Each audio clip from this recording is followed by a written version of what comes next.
So I'm going to do some work in the cockpit today, and we've just got this bar that's been welded in here. Just a little bit of angle on. I have no idea why this is here. I could have thought maybe they were thinking about putting a little step in, but can't see any reason to have this.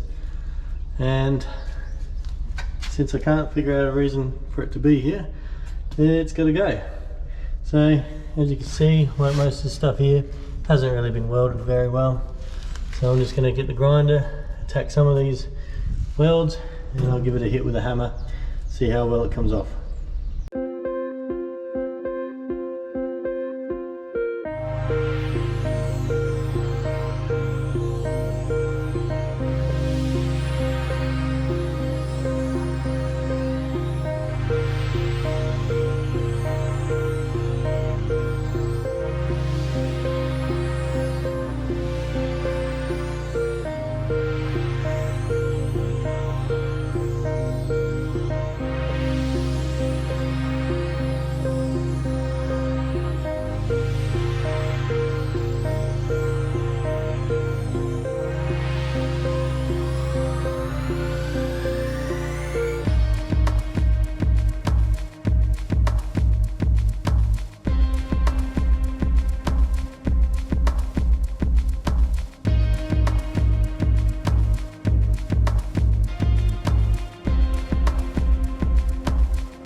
So the next bit that we're not too happy with is the shore connection box.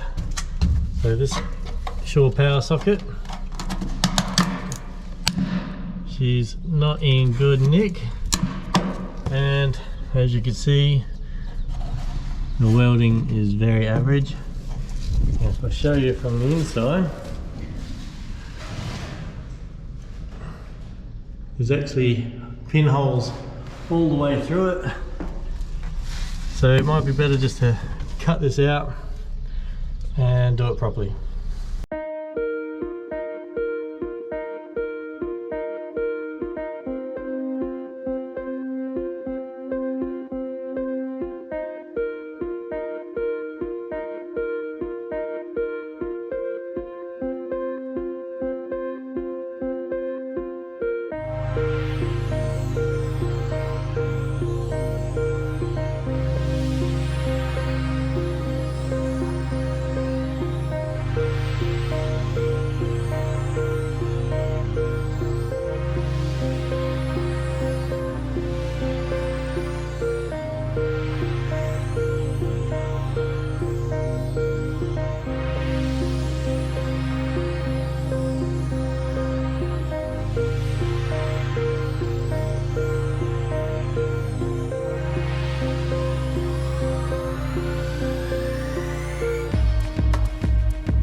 That's all cut out.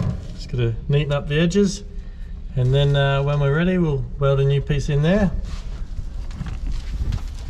I've got a piece to weld in here, and then we're basically nice and tidy in this cockpit area. So my next step is to start looking at this bow section here. We're going to take these down and then mark out where we're going to put the new hatches and start cutting them out.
And these are marked out to the inside diameter of this lip. As you can see, that's about 3 mil. So I'll then extend this line out 3 mil, and that'll give me my cut line.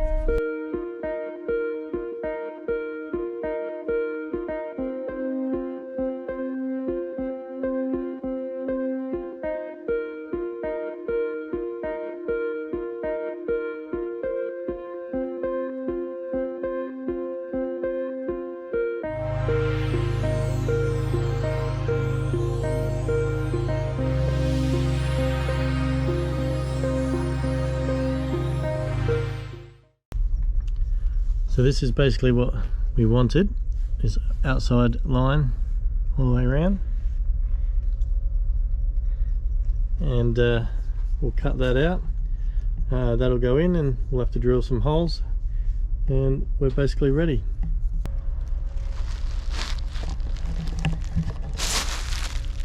I bought a loaf of bread for the birds. Good bread.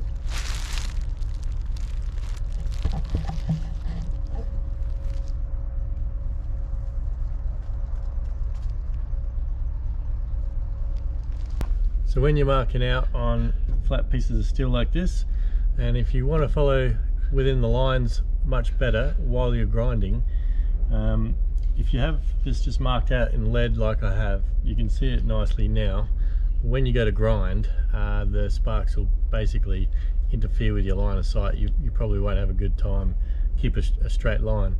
So a little cheap way to keep the line nice and straight is to get a nice center pop and hammer, and just trace your line with a center pop every centimeter, and then what will end up happening is as you grind it, the sparks will actually go into the cavities and sort of highlight where you're supposed to be guiding your angle grinder. Gives you just a little bit better result. So just going to go through and mark these out.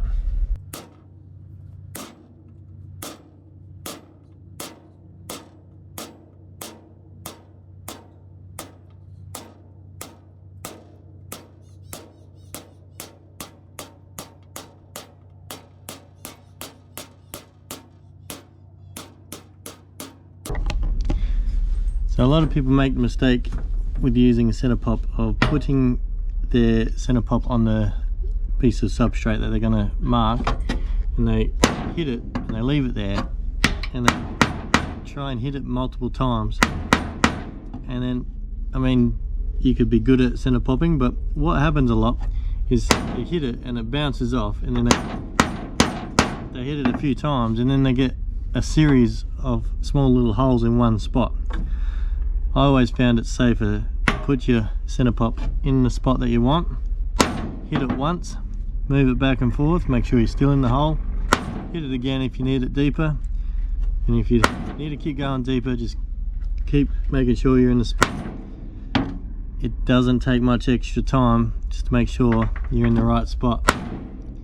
So avoid multiple hits and you could get much better result marking out.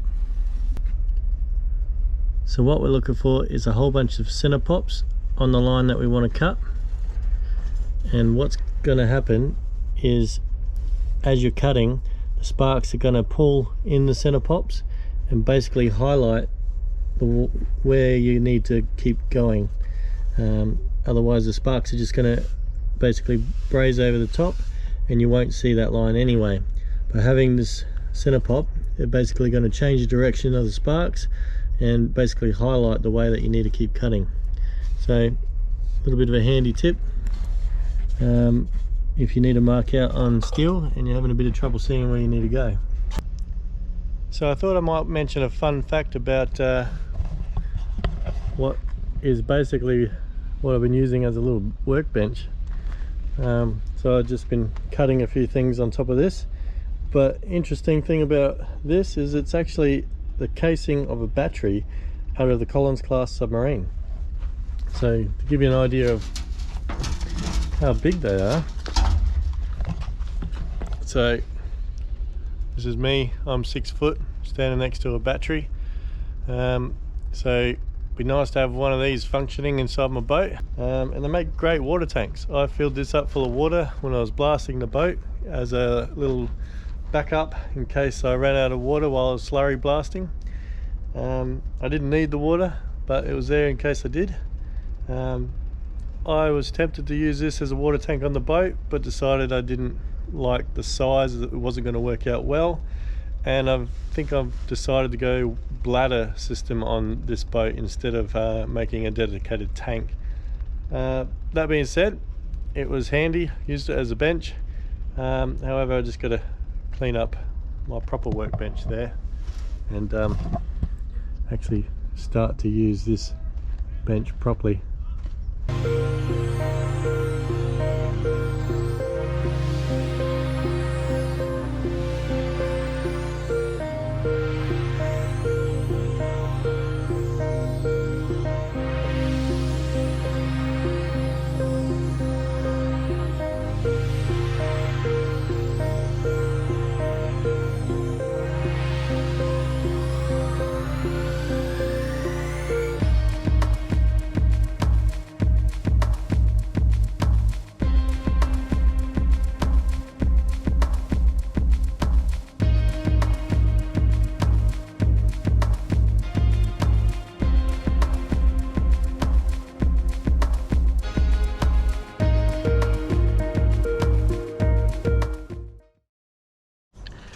So here I've cut out the square, and I just do a series of cuts along here, just opening up this corner, and then once I've opened that up, I come at an opposite angle and I do a series of cuts across here like this, and that basically takes away all this material in this corner. And then you just come in with a grinding disc and just neaten it up.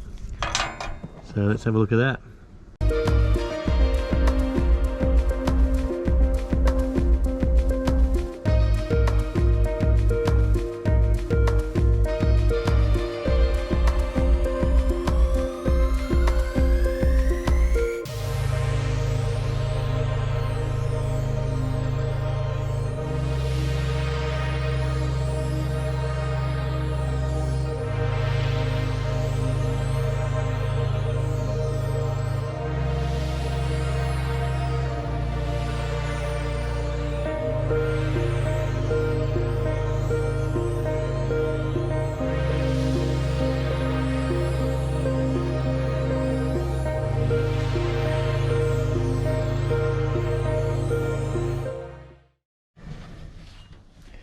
So we finished cutting out this first one.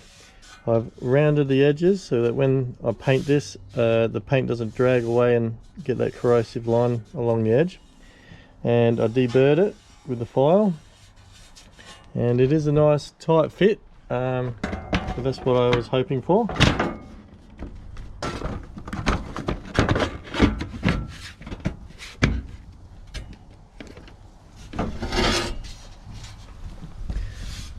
As you can see, it's a nice fit all the way around. So I ran into another snag today. So I've got my trusty angle grinder here, not so trusty anymore. First thing that went on it was the threads for the handles.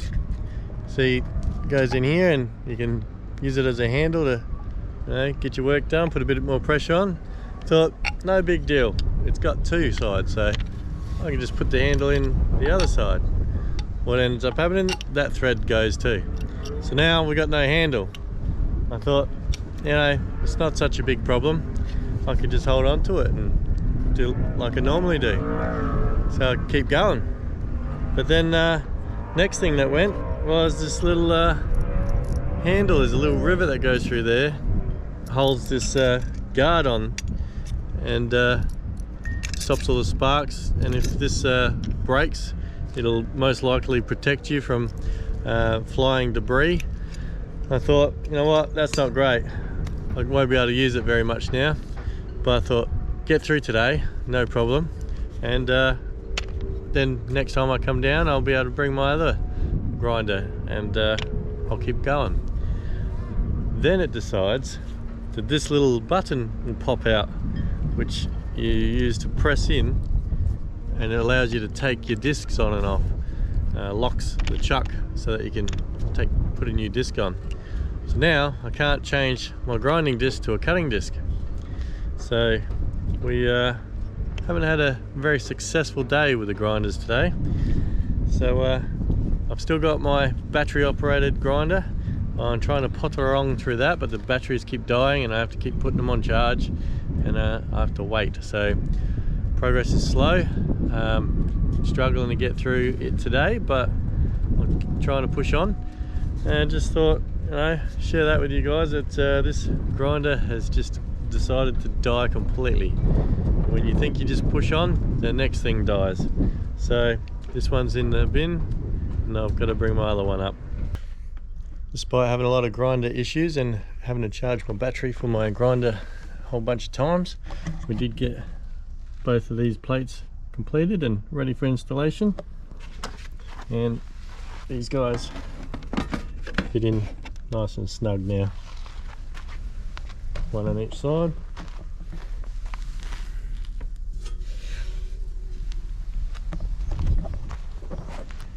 So that's the end of this week's episode. We only got a few small jobs done this week, but any progress is good progress. Stay tuned next week and we'll put out another video for everyone. Thanks guys.